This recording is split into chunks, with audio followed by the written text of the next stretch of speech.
السلام عليكم ورحمة الله وبركاته. الحمد لله نحمده ونستعينه ونستغفره ونؤمن به ونتوكل عليه ونعوذ بالله من شرور أنفسنا ومن سيئات أعمالنا. من يهده الله فلا مضل له ومن يضلله فلا هادي له. وأشهد أن لا إله إلا الله وحده لا شريك له.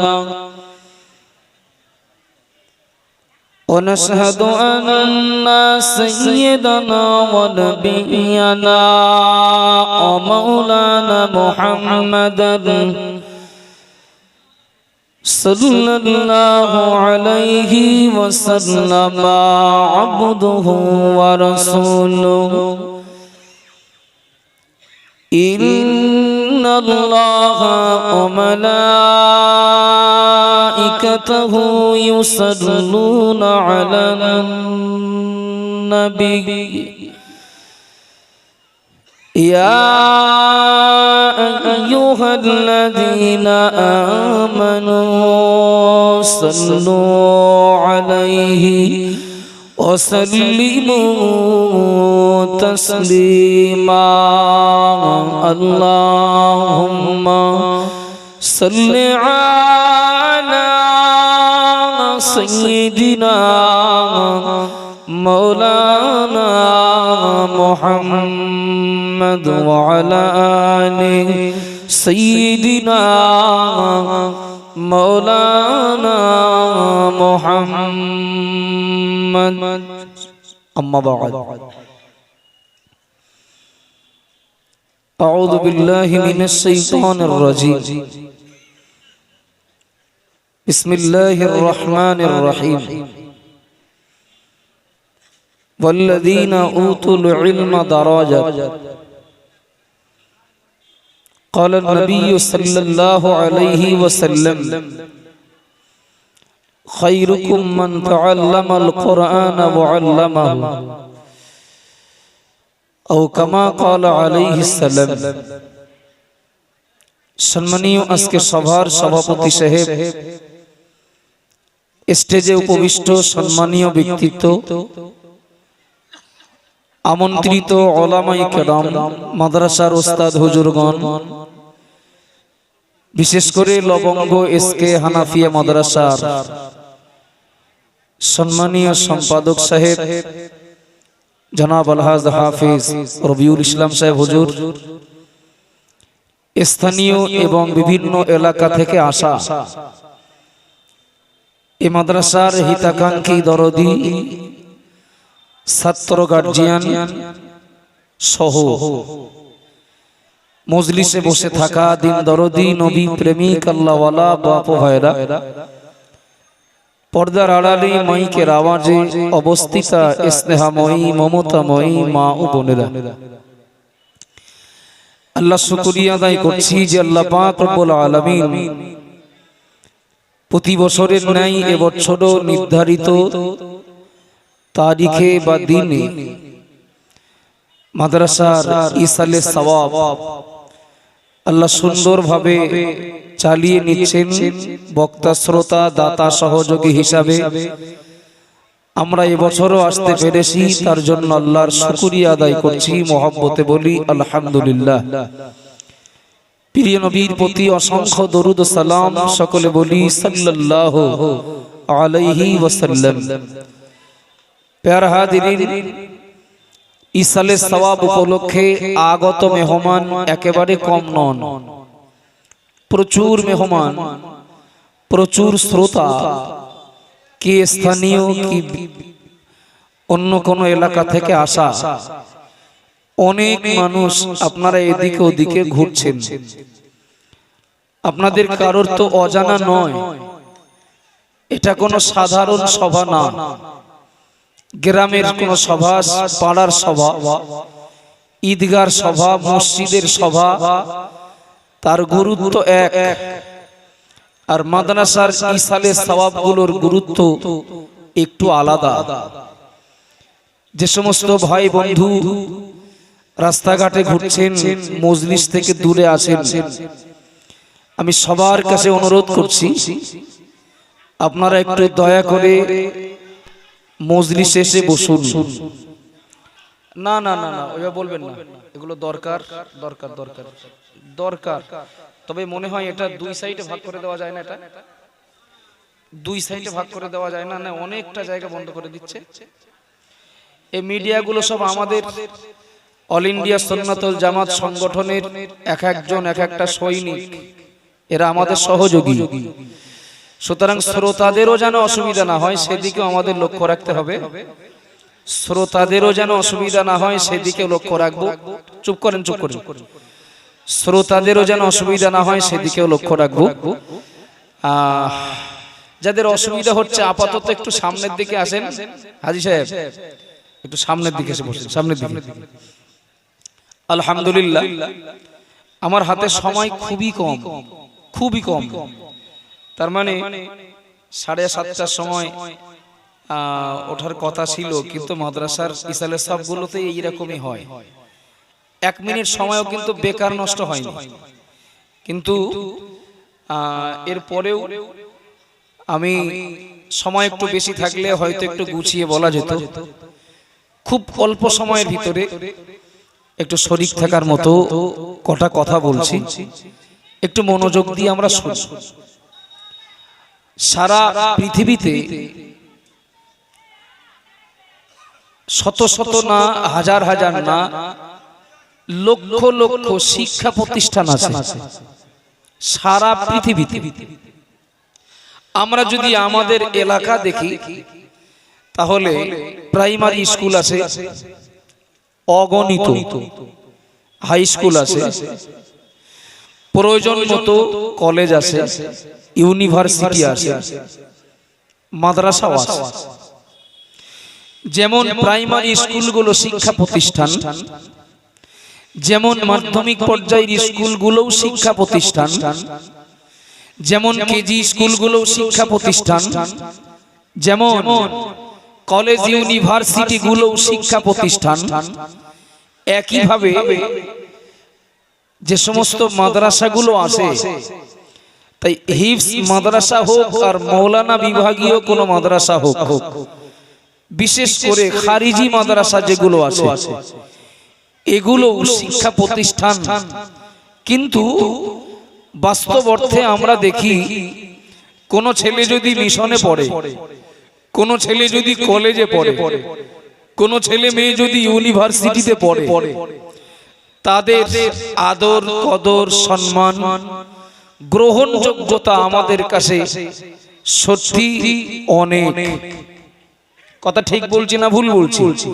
কিন্তু আমরাই আমাদের ভিতরে, আমি অমুসলিমদের কথা বলছি না, আমাদেরই ভিতরে কত মুসলমান রয়েছে, তারা যখনই শোনেন এই ছেলেটা মাদ্রাসায় পড়ে, এই মেয়েটা মাদ্রাসায় পড়ে, যারা গুরুত্ব দেওয়ার তারা দেন।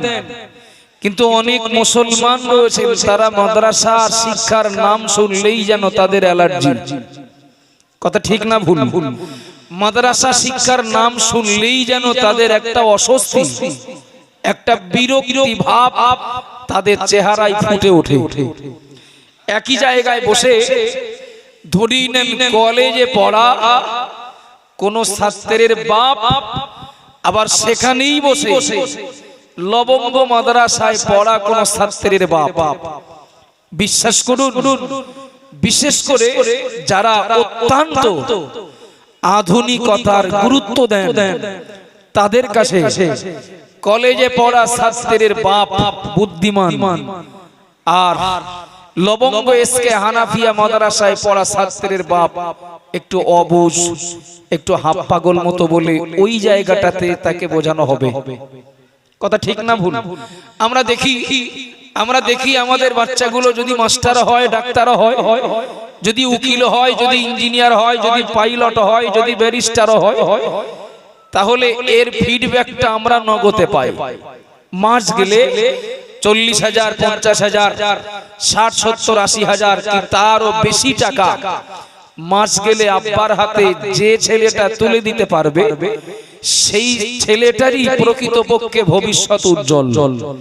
কিন্তু যে ছেলে, যে মেয়েটা আলেম হবে, আলেমা হবে, কিন্তু সরকারি সার্ভিস সে করার সুযোগ পায়নি বা সেই যোগ্যতায় পৌঁছানোর সুযোগ তার হয়নি, তার উপার্জনের পরিমাণটা সরকারি সার্ভিস করা ছেলেটা মেয়েটার তুলনায় কিন্তু অনেক কম, অনেক কম। এটাকেই তুলনা করে কত মানুষ রয়েছেন তারা বলেন মাদ্রাসায় বাচ্চাটাকে পড়তে দিলে ওর ভবিষ্যৎ শেষ করলে। ভবিষ্যৎ মানে ও কি পারবে মাস গেলে 40,000, 50,000, 70, 80,000, 1 লাখ টাকা করে হাতে তুলে দিতে? এটাই হলো তাদের কাছে মূলত ভবিষ্যতের ব্যাখ্যা। কিন্তু হাসি লাগলেও, রহস্যজনক মনে হলেও এটাই বলো সত্যি। কি বলেন দিন? যারা দেখবেন চাকরি করেন, যেন ভুল বুঝবেন না আবার যে আমি চাকরিটাকে তুচ্ছ করছি বা আমি চাকরিজীবীদের বিরোধী। এই চোখে দেখা বাস্তব সমাজে মিশে চলার অভিজ্ঞতা, অনেক টাকা মাস গেলে মাইনে পান, অনেক টাকা, কিন্তু শেষ সপ্তাহটা একটু টানাটানি দেয়। আপনারা কি অন্য গ্রহে আছেন নাকি? অনেক টাকা মাইনে পান। প্রাইমারি স্কুলের মাস্টার হলো মাস গেলে 30-35,000 টাকা মাইনে পান, এরপরেও তার ভালো চলে না, ভালো চলে না। শেষ সপ্তাহটা খুব কষ্ট করে যায়, খুব কষ্ট করে যায়। মসজিদে ইমামতি করেন, 6,000, 7,000 কি 8,000 টাকা কি 10,000 টাকা তার পারিশ্রমিক। খারিজি মাদ্রাসায় শিক্ষকতা করেন, একজন হাফেজ সাহেব কি একজন মৌলানা সাহেব, একজন মুফতি সাহেব, তার 6, 7, 8, 10,000 টাকা হয়তো মাস গেলে পারিশ্রমিক। কিন্তু প্রাইমারি স্কুলের ওই মাস্টার, ব্যাংকে কাজ করা ওই কর্মচারী কিংবা কোন সরকারি আধিকারিক হয়তো বলেন আমার না খুব টানাটানি যাচ্ছে, কিন্তু স্বল্প বেতনে এই দিনের খেদমতের সঙ্গে যুক্ত থাকা হাফেজ, আলেম, মাওলানা বা মসজিদের ইমাম, এদের কোনোদিন শুনেছেন যে আমার চলে না, আমার হচ্ছে না? একটু কথা বলেন না বাবা।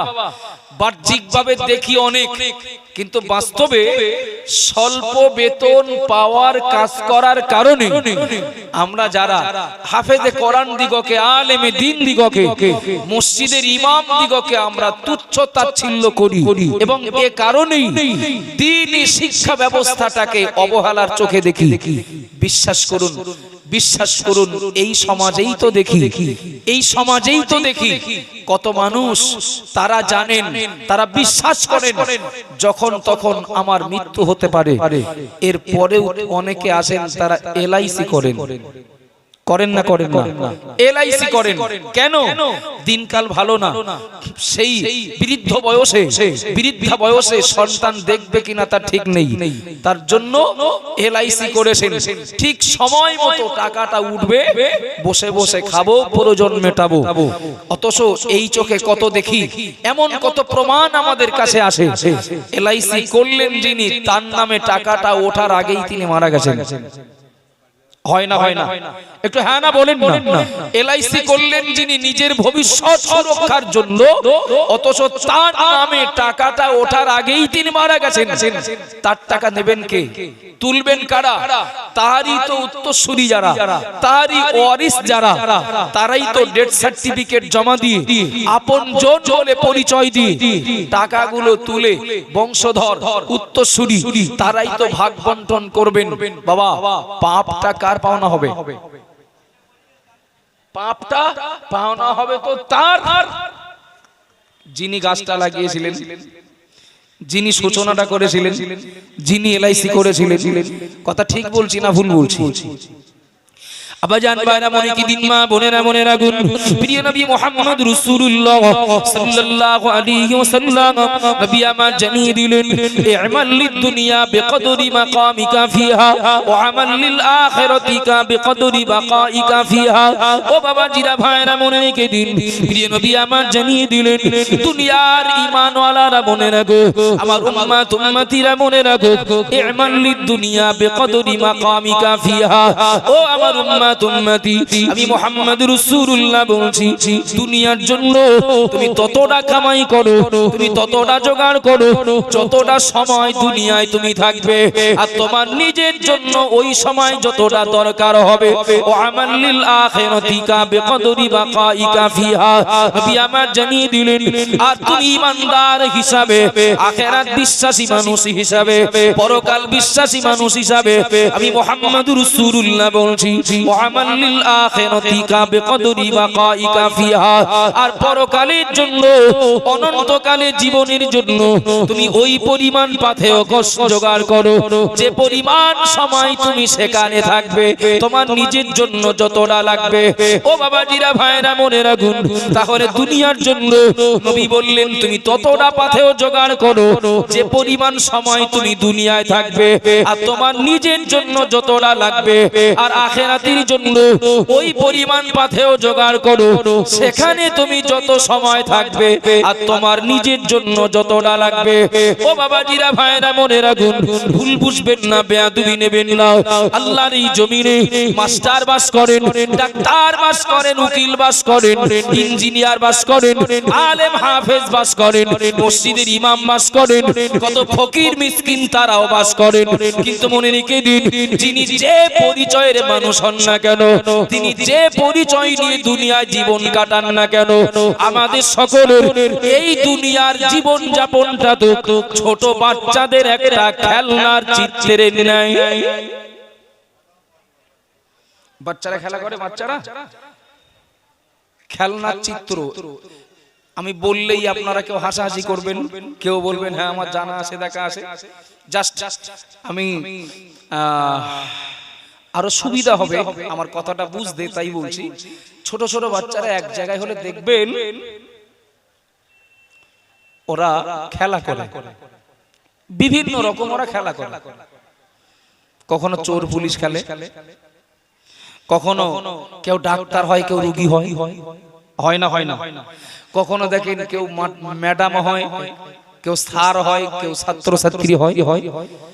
কখনো দেখবেন কেউ একদম পুরো সাজানো গোছানো একটা পরিবার বানায়। কেউ বলে আমি বলো আব্বা, কেউ বলে আমি বলো মা। দেখেছেন জীবনে কোনোদিন? একটু কথা বলে বাচ্চারা, দুটো তিনটে বাচ্চা এক জায়গায় হলো, বললে আমি আব্বা, কেউ বললে আমি বলো মা।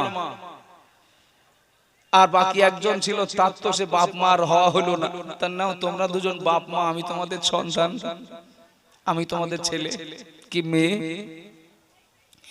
আব্বাজান বাইরে মনে কি দিন মা বোনেরা মনে রাখুন এতগুলো মানুষকে বসি আমি গল্প বলবো না, না আমার তো অতটা মাথা খারাপ হয়নি, আমি বোঝানোর জন্য চেষ্টা করছি যেহেতু সময় অত্যন্ত কম।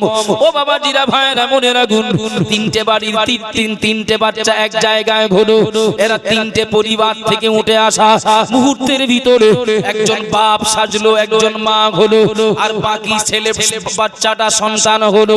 ও বাবা জিরা ভাইরা ছোট বাচ্চা হলেও ওরা কিন্তু জানে বাপ সাজলেই হবে না, বাপের অনেক দায়িত্ব আছে।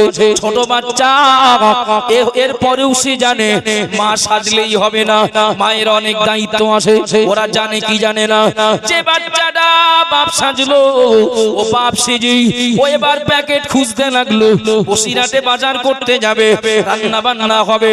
ও বাবা জিরা ভাইরা মনে রাখুন অনেক কষ্ট করে ও একটা ক্যারি ব্যাগ জোগাড় করলো, ও একটা পেপার জোগাড় করলো, আর কিছু পাতা নাতা ছিঁড়ে নি ও বাজারে বেরিয়ে গেল, বলে আমি বসিরহাট যাচ্ছি, তুমি রান্নার জন্য তৈরি হও।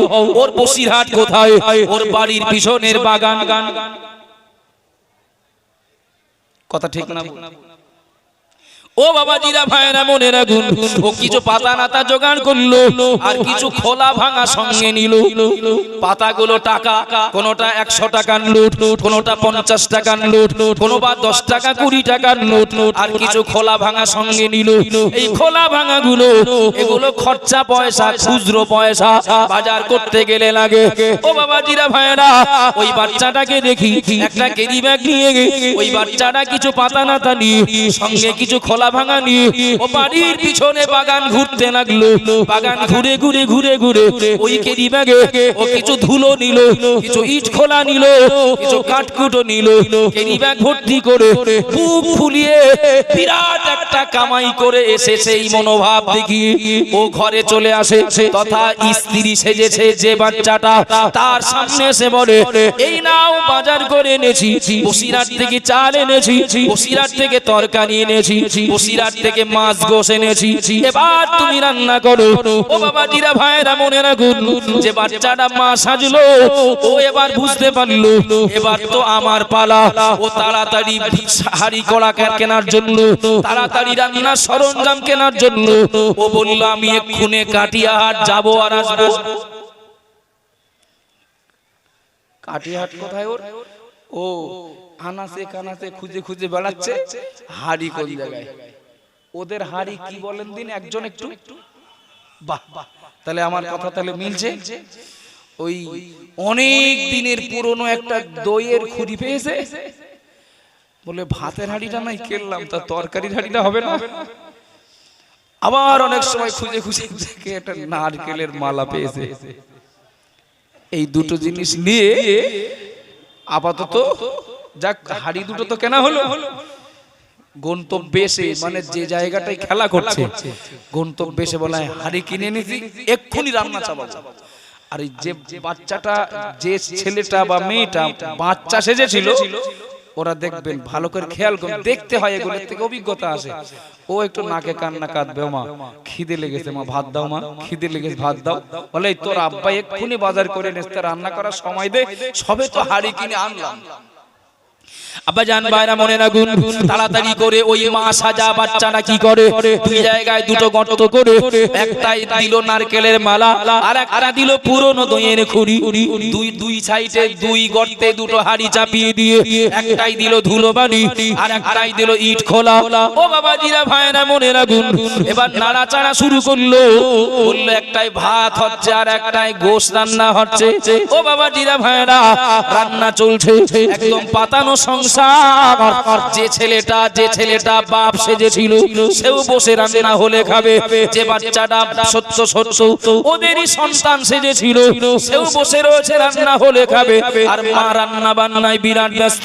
এখানে যত মানুষ রয়েছেন, শুধু লবঙ্গের নয়, বিভিন্ন এলাকা থেকে যারা এসেছেন, আমি আপনাদেরকে জিজ্ঞাসা করছি, একটু দয়া করে বলুন, একদম পাতানো সংসার, কেউ বাপ, কেউ মা, কেউ সন্তান। এদিকে ভাতের হাড়িতে ভাত রান্না হচ্ছে, এদিকে তরকারির হাড়িতে তরকারি রান্না হচ্ছে। ও বাবাজিরা ভাইরা, এক্ষুনি রান্না শেষ হলেই এরা সবাই মিলে একসঙ্গে খাওয়া দাওয়া করবে। ও বাবাজিরা ভাইরা, কিন্তু মা সাজলো যে বাচ্চাটি, ওই বাচ্চাটার আসল মা তার বাপের বাড়ি এই লবঙ্গ গ্রামে। এখন বাপের বাড়ির গ্রামের মাদ্রাসায় সভা হচ্ছে, ইসালে সব হচ্ছে। ও মা আসবে কিনা? সভা শুনতে আসুক না আসুক, গ্রামে সভা হলে মেয়ে জামায় দাওয়াত না করলে কবিরা গুনাহ হবে।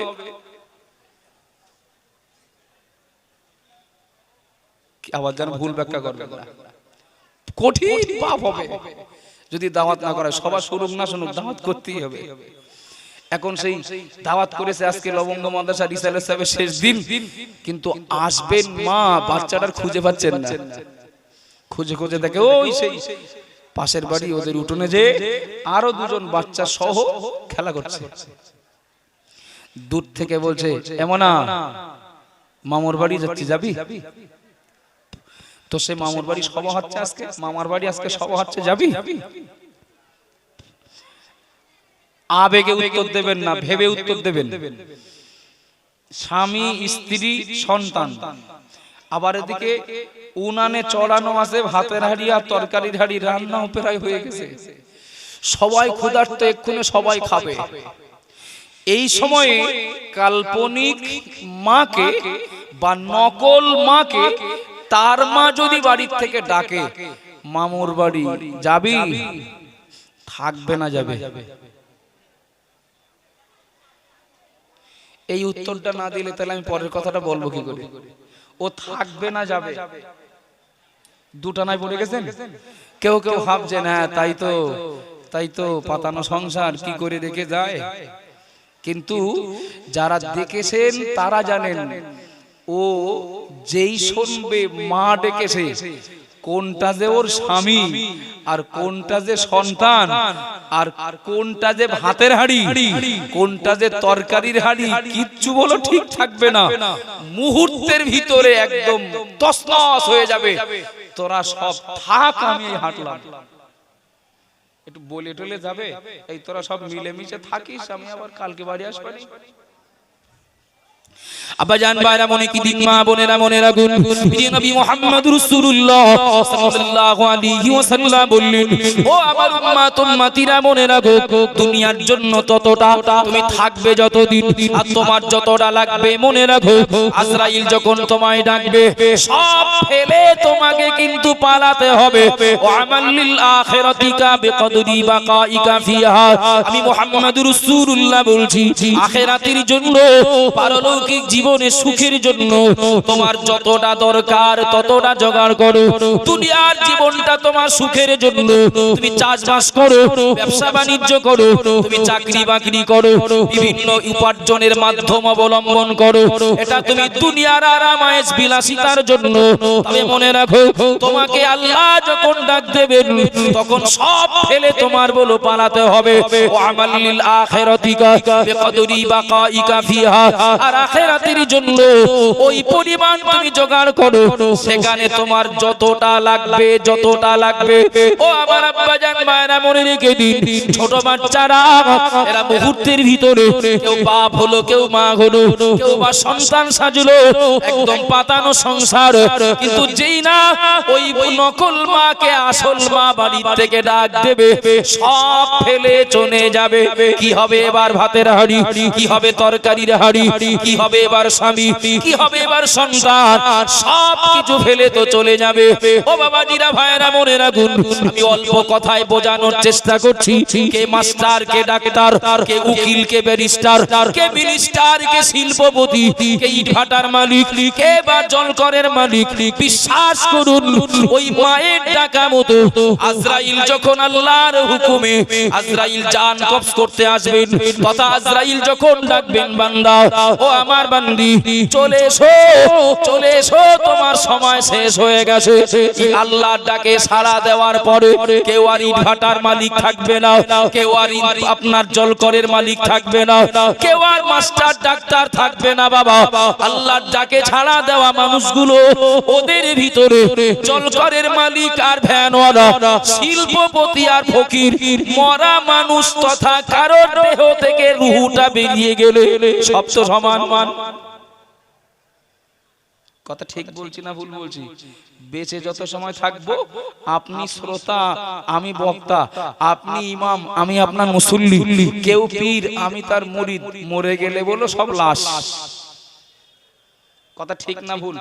যারা এলআইসি করেন ভবিষ্যতের ভাবনা ভেবে, আলেম ওলামাদের পরামর্শ, মুফতি সাহেবের ফতোয়া, কোরআন হাদিসের দেওয়া গাইডলাইনকে বুড়ো আঙুল দেখিয়ে যারা তাদের সন্তানগুলোকে ধর্ম শিক্ষা, কোরআন এবং হাদিসের শিক্ষা থেকে বঞ্চিত করে শুধুমাত্র হাজার হাজার টাকা মাস গেলে কামাই করার ধান্দায় মাদ্রাসা শিক্ষা ব্যবস্থাটাকে তুচ্ছ তাচ্ছিল্য করে যারা তাদের সন্তানগুলোকে শুধু মাস্টার বানালেন কিন্তু তাকে দিন শিক্ষা দেননি, শুধু ডাক্তার বানালেন তাকে দিন শিক্ষা দেননি, শুধু ইঞ্জিনিয়ার বানালেন কিন্তু দিন শিক্ষা দেননি।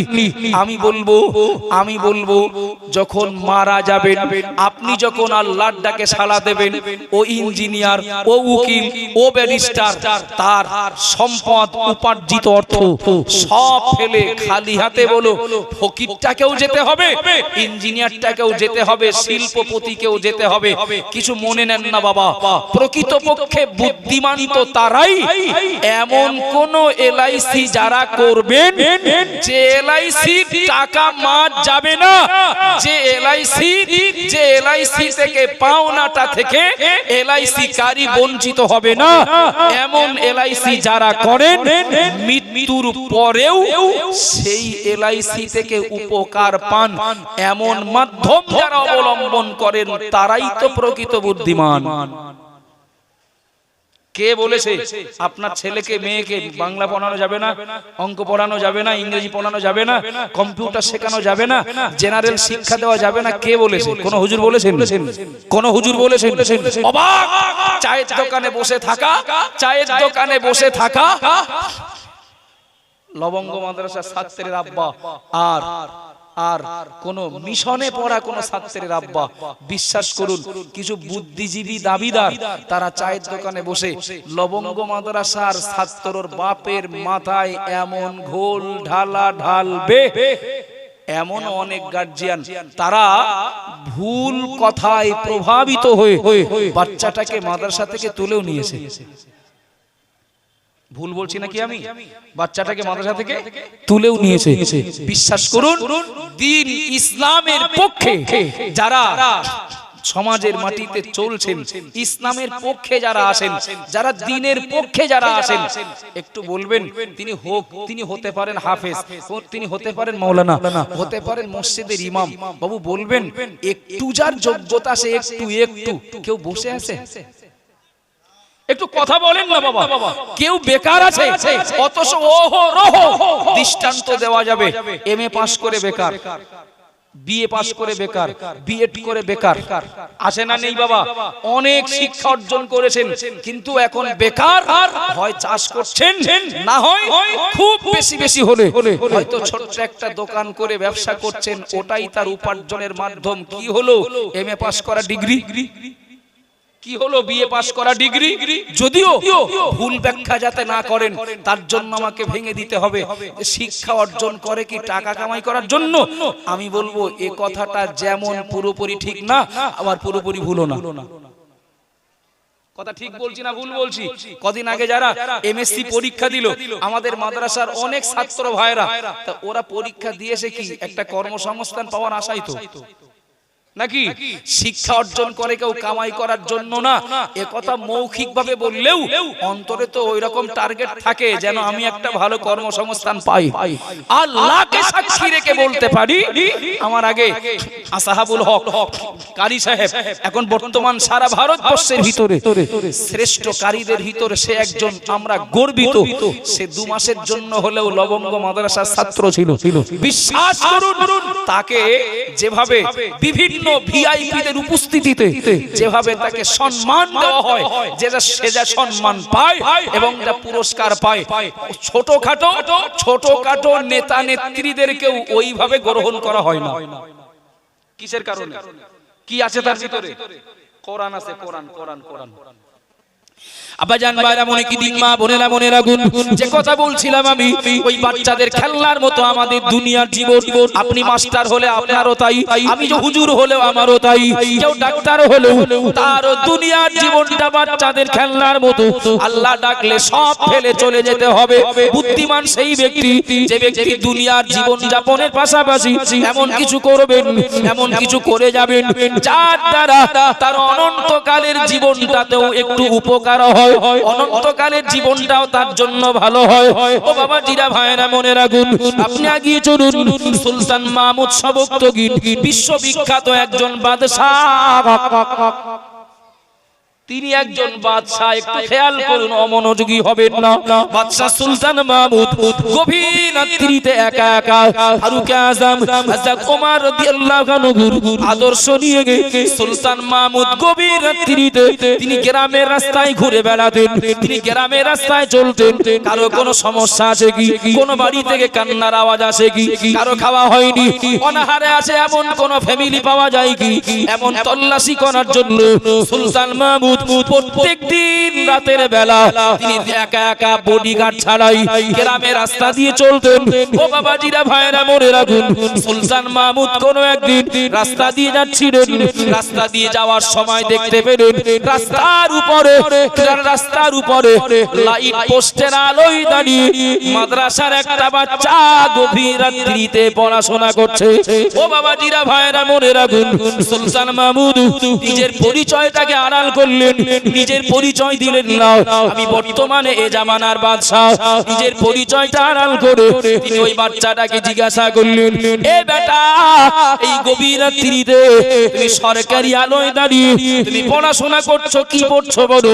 ছোট বাচ্চাটা বলল, ও চাচাজি, আমি মাদ্রাসায় পড়ি, আমার আব্বা নাই, আমি দিনের বেলা আমি আমার মনিবের বাড়ি কাজ করি। আমার মনিবের বাড়ি হাড় ভাঙা খাটনি খাটার বিনিময়ে আমাকে কোন রকমে আমাকে জীবন বাঁচানো মতো খাদ্যটুকু দেওয়া হয়। আমি মাদ্রাসায় আমি একদিকে দিনের বেলা মনিবের ডিউটি করি, আবার সময় হলে আবার মাদ্রাসায় চলে যায়।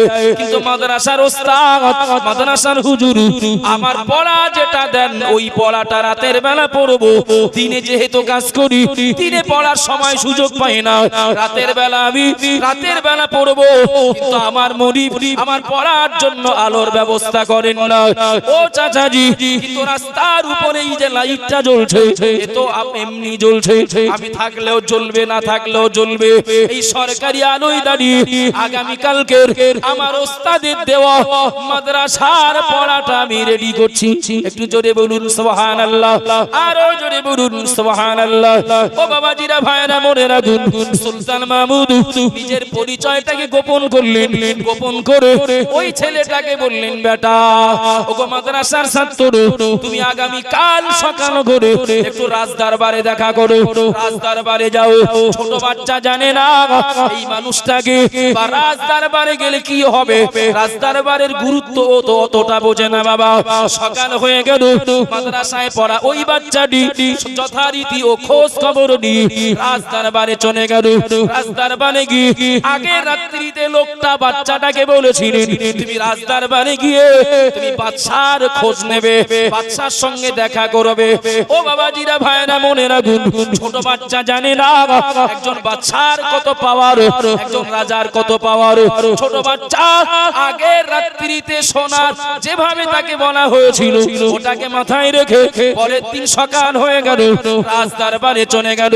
রাজদরবারে গিয়ে দারোয়ান যারা রয়েছেন, ডিউটিতে যারা রয়েছেন, তাদেরকে বলল, ওই ছোট্ট বাচ্চা আমার একটু বাদশার সঙ্গে দেখা করার কথা। দারোয়ানেরা রাজদরবারে দাঁড়িয়ে থাকা অন্যান্য লোকজনগুলো তারা সবাই অবাক হয়ে গেলেন, এইটুকু ছোট বাচ্চা কে, এর পরিচয় কি, এ আবার বাদশার সঙ্গে দেখা করতে চায়। ও বাবাজিরা ভাইরা মনে রাখুন, দারোয়ান যিনি দাঁড়িয়ে তিনি পরিষ্কার ওই বাচ্চাটাকে বাদশার সঙ্গে দেখা করার সুযোগ করে দিলেন। বাদশা যা পারেন করবেন, এ তো চোর দস্যু না, এ তো বিরাট কোন অস্ত্রধারী সশস্ত্র কেউ না। ছোট বাচ্চা এ যদি মানে অমানবিক কিংবা যদি কোনো সন্ত্রাসী কার্যকলাপ কিছু যদি করে, এইটুকু তো বাচ্চা, ওকে পাকড়াও করা যাবে। বাদশার রাজদরবারে ছোট বাচ্চাটাকে ঢুকতে না গুরু।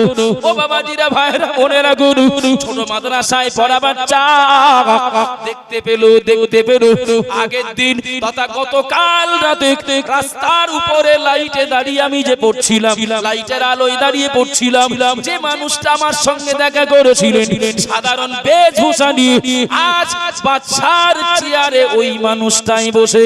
একটু জোরে বলুন সুবহানাল্লাহ, আরো জোরে বলুন সুবহানাল্লাহ। ও বাবাজিরা ভাইরা মনে রাখুন, ছোট বাচ্চা ওই বাদশাকে বললেন, আপনি তো আমাকে গতকাল রাতে দেখা করতে বলেছিলেন, সম্ভবত আপনি হবেন, আপনি আমাকে কাল রাতে দেখা করতে বলেছিলেন। আমি আমার মনিবের বাড়ি হাড় ভাঙা খাটনি কাটি কোন রকমে আমার মাদ্রাসায় যাওয়ার সময় দেওয়া হয়, কিন্তু মাদ্রাসার ওস্তাদের দেওয়া পড়াটা রেডি করার জন্য আমার রাতের বেলা আলোর ব্যবস্থা করা হয় না। গতকাল রাতে সম্ভবত আপনি আমাকে বলেছিলেন রাজদরবারে দেখা করার জন্য, তাই আমি এসেছি। বলেন আমাকে কেন দেখা করতে বললেন? ও বাবাজিরা ভাইরা, ও মা বোনেরা মনে রাখুন, যারা মাদ্রাসার শিক্ষা ব্যবস্থাটাকে এতটা তুচ্ছ তাচ্ছিল্য করেন, মাদ্রাসায় পড়া বাচ্চাগুলোকে মাদ্রাসায় পড়ে আসা আলেম হাফেজ মাওলানা মুফতি সাহেব দিগকে যারা এতটা ছোট মনে করেন, যারা এতটা তুচ্ছ তাচ্ছিল্য করেন, এতটা অবহেলার পাত্র মনে করেন, শুনলেই আপনার ধারণা পাল্টে যাবে। ওই বাদশাহ ছোট বাচ্চাটাকে দুটো মোমবাতি দেওয়ার জন্য একজন কর্মচারীকে আদেশ করলেন। এই বাচ্চাটাকে বেশি মোমবাতি যদি দেওয়া হয় ছোট বাচ্চা নষ্ট করে ফেলতে পারে। একজন কর্মচারীকে বললেন এই বাচ্চাটাকে দুটো মোমবাতি দাও, রাতের বেলা ঘরে বসে যেন পড়তে পারে, রাতের বেলা ঘরে বসে ও মাদ্রাসার পড়াটা যেন রেডি করতে পারে। ও বাবাজিরা ভাইরা মনে রাখুন, ছোট বাচ্চাটাকে বাদশা সুলতান মাহমুদ জানিয়ে দিলেন, ওগো বেটা তুমি মাদ্রাসায় পড়ো, তোমার দাম তোমার সম্মান অনেক, তুমি রাস্তায় দাঁড়িয়ে সরকারি আলোয় কেন পড়বে বাবা, তুমি এই দুটো মোমবাতি নিয়ে যাও, এই মোমবাতি দুটো নিয়ে তুমি বাড়ি চলে যাও। তুমি রাতের বেলা তোমার শোয়ার জায়গায় মোমবাতিটা জ্বালিয়ে তুমি পড়াটা রেডি করবে, আর তোমার মোমবাতি যেই না ফুরিয়ে যাবে আবার আমার সঙ্গে দেখা করবে। যতদিন পড়বে তুমি তোমার আলোর ব্যবস্থা আমি করে দেব। একটু জোরে বলুন সুবহানাল্লাহ, আরো জোরে বলুন সুবহানাল্লাহ। ও বাবাজিরা ভাইরা মনে রাখুন, মাদ্রাসার জন্য কেউ বা জমি দেন, মাদ্রাসার জন্য কেউ টাকা দেন, কেউ বা মাদ্রাসার ছাত্রদের জন্য চাল ডাল আলু অনেক সরঞ্জাম দেন, বোর্ডিং এর মাল দেন।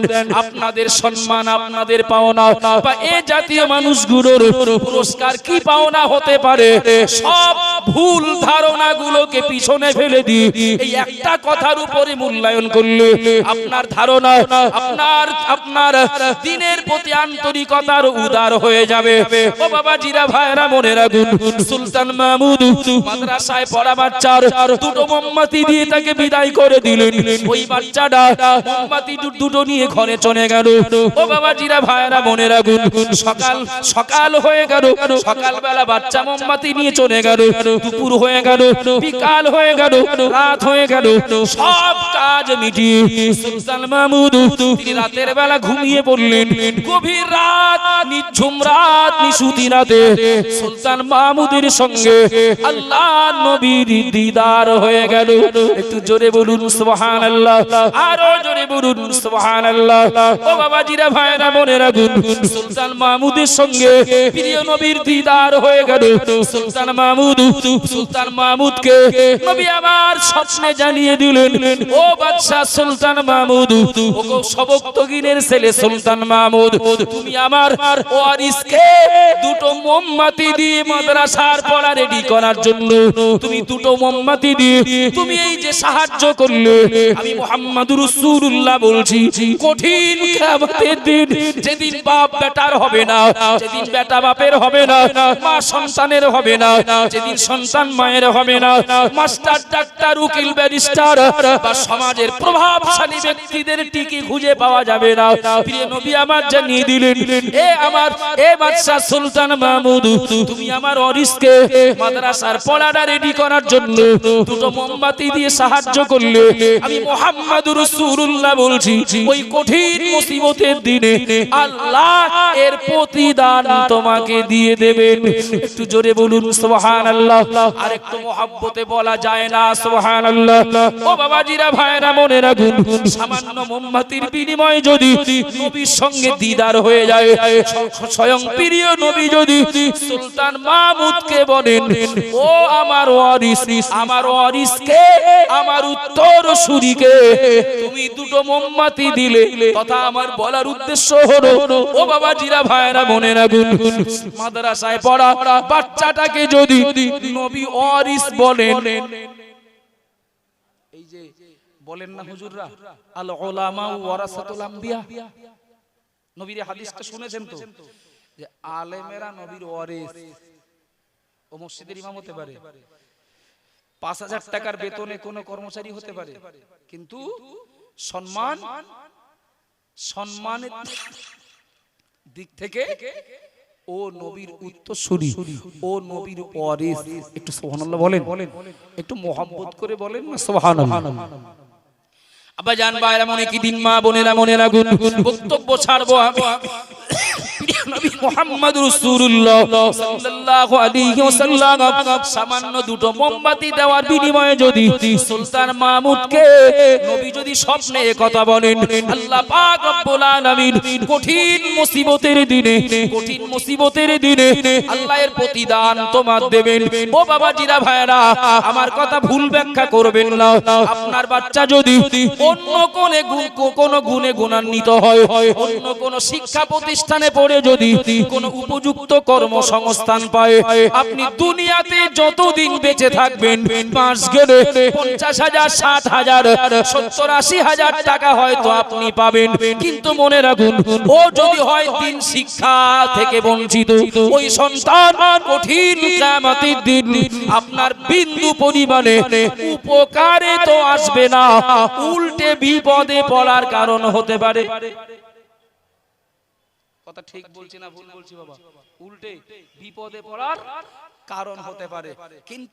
কিন্তু যদি নিজের বাচ্চা হোক কিংবা কারোর বাচ্চা হোক, নিজের বাচ্চা হোক কিংবা কারোর বাচ্চা হোক, যদি তাকে কোরআন শিক্ষা দিতে সহযোগিতা করা হয়, বিশেষ করে এখন হিফজখানা, যেহেতু আমি হিফজখানার কথাই যদি বলি, কারোর আমরা কেউ হয়তো সবাই হাফেজ হতে পারিনি, আমাদের বাচ্চাদেরকেও হাফেজ করতে পারিনি, কিন্তু কাউকে হাফেজ হতে সাহায্য করেছি।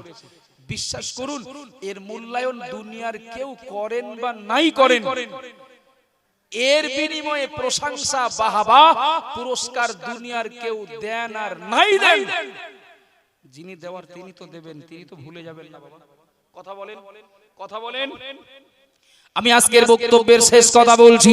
প্রিয় নবী মুহাম্মদ রাসূলুল্লাহ সাল্লাল্লাহু আলাইহি ওয়াসাল্লাম ওদিকে একটা কথা বলেছি, দুটো মোমবাতির বিনিময়ে আল্লাহ কিয়ামতে পুরস্কার দেবেন বললেন।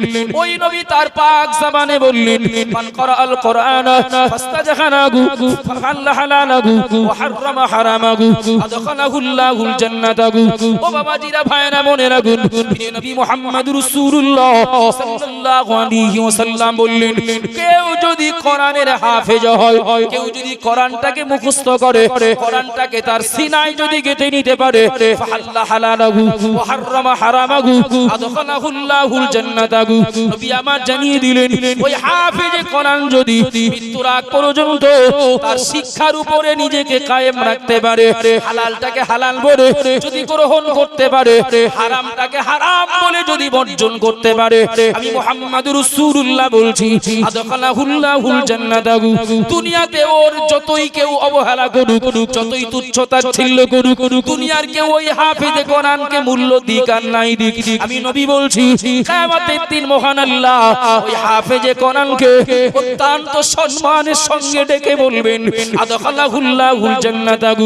নবী আমার বলবেন, ও আমার হাফেজে কোরআন বান্দা, তুমি আমার দয়ার জান্নাতে চলে যাও। একটু জোরে বলুন সুবহানাল্লাহ, আরো জোরে বলুন সুবহানাল্লাহ। দুনিয়ার অন্য কোন শিক্ষার বিনিময়ে এ সম্মান আল্লাহ দেবেন না। আল্লাহ হাফেজে কোরআনকে বলবেন, তুমি আমার দয়ার জান্নাতে চলে যাও। না, হাফেজে কোরআনকে আল্লাহ একা জান্নাতে যেতে দেবেন না। হাফেজে কোরআনকে মহান আল্লাহ একা জান্নাতে যেতে দেবেন না। প্রিয় নবী আমার জানিয়ে দিলেন, ওই হাফেজে কোরআনকে আল্লাহ দাঁড় করিয়ে হাফেজে কোরআনকে বলবেন, ওয়াসাফাহু আশারাতিন মিন আহলে বাইতিহি কুল্লুহুম কদ আযাবাত লাহুম নার। ও আমার বান্দা, আমার কোরআন হিফজ করেছো বান্দা, মনে রাখো, আমার কোরআন সিনায় গেঁথেছো। ও হাফেজে কোরআন, মনে রাখো, আজ তুমি একা একা জান্নাতে যেও না, তোমার পিছনে অনেক মানুষের অবদান রয়েছে তোমাকে ওই সম্মানের জায়গায় পৌঁছাতে। কত মানুষের দান আছে, কত মানুষের অবদান রয়েছে, কেউ টাকা দিয়ে, কেউ বা জমি দিয়ে, কেউ কথা দিয়ে সাহায্য করেছেন।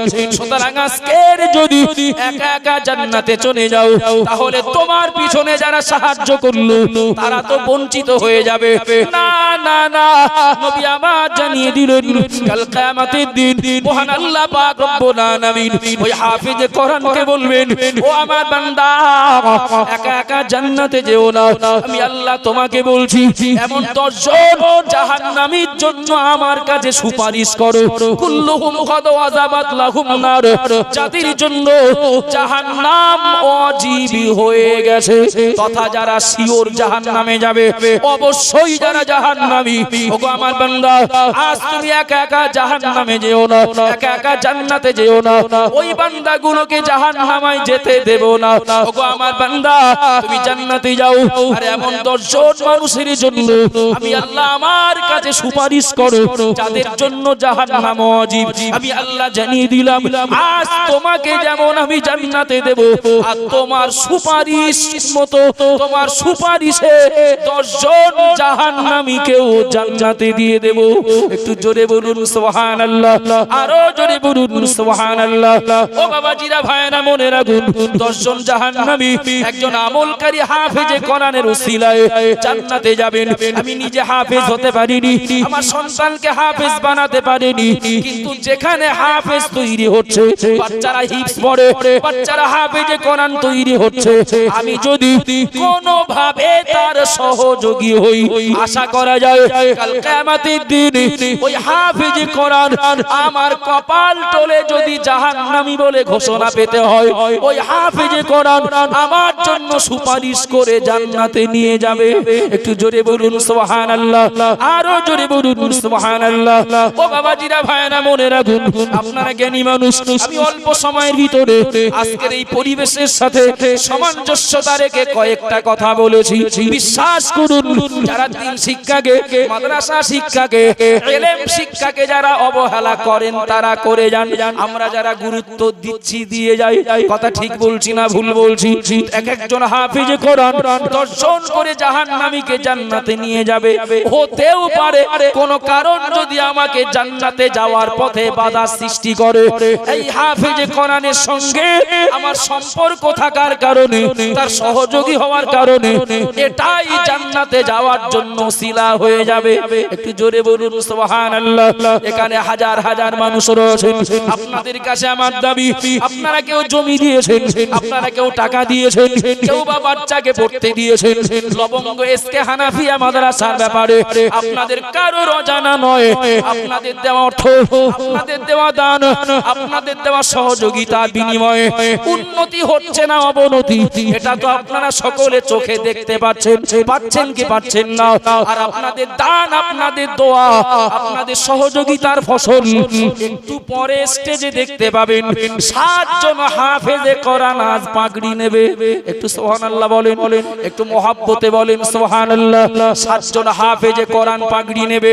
এখানে এতগুলো মানুষ রয়েছেন। আমি আপনাদের কাছে, আমার চাওয়ার অনেক আছে, বলার অনেক আছে, কিন্তু সময়ের অভাবে আমি আপনাদেরকে বলবো, বাবা, নবীর ওই হাদিসের কথা মাথায় রেখে, দ্বীন শিক্ষার উপকারিতা, এর বরকতের কথা মনে রেখে, আজকের 7 জন হাফেজে কোরআন পাগড়ি নেবেন। সাথের সঙ্গে মিল রেখে এক একজন 10 জন করে জাহান্নামীকে জাহান্নামে নিয়ে যেতে পারবেন। 10-এর কথাটা মনে রেখে এতগুলো মানুষের ভিতরে আমি কি আশা করতে পারি 7 জন হাফেজে কোরআনের সঙ্গে মিল রেখে, সম্পর্ক রেখে, সামঞ্জস্যতা রেখে এই মজলিসে 7 জন আল্লাহর বান্দা 10,000 করে টাকা দেবেন এই নিয়তে। ও রব্বুল আলামিন আল্লাহ, কোন কঠিন কিয়ামতে যদি আমার কোন কারণে জাহান্নামী হতে হয়, আল্লাহ হাফেজে কোরআনের জন্য আমি সহযোগিতায় 10,000 টাকা দেব। আল্লাহ এই দানটাই যেন হাফেজে কোরআনের সঙ্গী হওয়ার ওসিলা হয়ে যায়। এই নিয়তে আল্লাহর 10 জন বান্দা, 7 জন বান্দা 10,000 টাকা করে দেবেন। আমি কি আশা করতে পারি? তবে আমার বিশ্বাস, আল্লাহ চাইলে মিলে যাবে। বলুন আমিন। খিদে লেগে গেছে বিরাট নাকি? একটু মহব্বত করে বলেন আমিন। আমার এই হুজুর বলছিলেন এই আপনারা যেখানে বসে আছেন, তথা মাদ্রাসা ইসলামের সব হতো অন্যের জায়গায় 4 শতক জমি কি 4 কাঠা জমি, 1,40,000 টাকা কাটা না কত কাটা। তো এই জমিটা বায়না দেওয়া হয়েছে, এখনো টাকা পরিশোধ হয়নি। মসজিদের পিছনে 17 কাঠা জমি, সেখানেও টাকা বায়না দেওয়া হয়েছে। এখানে জমির দাম 1,40,000 টাকা কাটা, আর ওখানে 37,000 টাকা। 37,000 হাতে নয়, জোর জুলুম করে হয় না, মন লাগে, থাকলেই হয় না, মন লাগে। আল্লাহ কারোর 2 বিঘা জমি দিয়েছেন, আল্লাহ কারোর 5 বিঘা জমি দিয়েছেন, আল্লাহ জমি দেননি তবে অনেক টাকা দিয়েছেন। কত টাকা, কত দিকে খরচ করেছি, নিজের ক্ষণস্থায়ী দুনিয়ার শান্তির জন্য অনেক কিছু করেছি। আল্লাহ কারোর এমন পারো কথা যদি দেন, মাদ্রাসার এই জমির হাফ কাটা দাম আমি দেব, তথা আমি হাফ কাটা জমি কিনে দেব, কি আমি 1 কাটা জমি কিনে দেব, হতে পারে হতে পারে পিছনে, আপনাদের মাথায় দিলাম। শুধু বায়না দেওয়া হয়েছে, এখনো টাকা পরিশোধ হয়নি। আব্বার মাগফিরাতের জন্য, মায়ের মাগফিরাতের জন্য, নিজের নাজাতের ওসিলা যেন হয় এই আশায়, যদি আল্লাহ কাউকে তেমন সুযোগ দেন মাদ্রাসার এই জমি কিনতে, আপনি 1 কাটা জমির একটু দায়িত্ব নেবেন, কি হাফ কাটা জমির দায়িত্ব নেবেন। যদি কেউ থাকেন, ঘোষণাটা দেওয়া থাকলো, আমি অন্তর থেকে দোয়া করি, দোয়া চাইতে হয় না, দোয়া এসে যায়। মনে করে দেখুন, এই স্টেজেই প্রতি বছর যারা থাকতেন, স্টেজটাকে খুব সুন্দর করে মানান করে, সুন্দর করে যারা বসে থাকতেন, তার ভিতরে একেবারে নূরানি চেহারার একজন আল্লাহর কাবার মেহমান, তরণীপুর নিবাসী আলহাজ নাসিরউদ্দিন সাহেব বাবাজি, তিনি দুনিয়া থেকে চলে গেছেন। গত বছরও আজকের দিনে তিনি স্টেজে বসেছিলেন, আমি জানি। কথা ঠিক বলছি না ভুল বলছি? কত মাদ্রাসায় তার দান, কত মাদ্রাসায় তার সহযোগিতা, কত গরিব অসহায় মানুষকে তিনি প্রয়োজন মিটিয়েছেন, আল্লাহ তার দ্বারা মিটিয়েছেন। আল্লাহ সাক্ষী, সব থেকে বড়। আজকের এই মজলিসে আসি, আগামী বছর এই সালে সব যেদিন হবে থাকবো কিনা আল্লাহই ভালো জানেন। কথা ঠিক বলছি না ভুল বলছি? 7 জন আল্লাহর বান্দা 10,000 করে টাকা দেবেন। একটু তাড়াতাড়ি, আমি খুবই ব্যস্ত এবং পরবর্তী বক্তাও রেডি, একটু তাড়াতাড়ি। সরফুদ্দিন আব্বা মায়ের জন্য 200 টাকা নগদ দিয়েছেন, তার আগে এক বাবু 50 টাকা দিয়ে গেছেন। 10, 20, 50, 100, 200, 500, 1000 সে তো আপনারা দেবেন, ও তো না বললেও দেবেন। 10,000 টাকা আল্লাহর একজন বান্দা, একটু শুরু করেন না বাবা। আল্লাহর একজন বান্দা, এতগুলো মানুষ 10,000 টাকা, 10,000 টাকা। আমি পরিবেশ দেখলে বোঝা যায় কোন মজলিসে 3,000 টাকা, 5,000 টাকা দিয়ে শুরু করি, কিন্তু আজকের আপনাদের যা আবেগ, আপনাদের যা উপস্থিতি, আপনাদের দানের যা মানসিকতা, তাতে করে আমি বিশ্বাস, এই বিশ্বাস নিয়ে বলেছি, 7 জন হাফেজে কোরআনের সাথে মিল রেখে 10,000 টাকা দেবেন।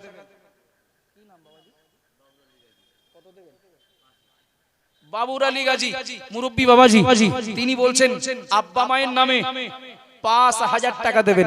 তাকবীর দেন, নারায়ে তাকবীর।